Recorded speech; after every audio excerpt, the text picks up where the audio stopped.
చాలా మంది క్రైస్తవులమ్మ దేవుని బిడ్డలు వాక్యం చదువుతారు, కానీ ఆ వాక్యాన్ని జీవితానికి అన్వయించుకునే విషయంలో ఫెయిల్ అయిపోతారు.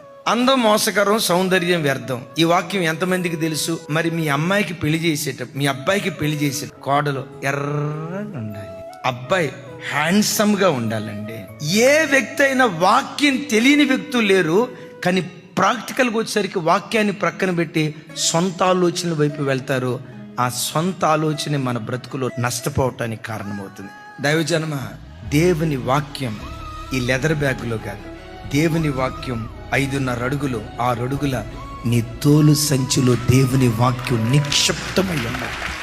నోరు తెరిస్తే వాక్యం, నోరు తెరిస్తే వాక్యం. ప్రతి విషయంలో వాక్యం వాక్యం వాక్యం ముందు పెట్టుకుని వెళ్ళు. ఈ వాక్యమే నీ పాదములకు దీపంగా, నీ త్రోవకు వెలుగుగా చేసుకొని సరి అయిన మార్గంలో నిన్ను నడిపించును గాక.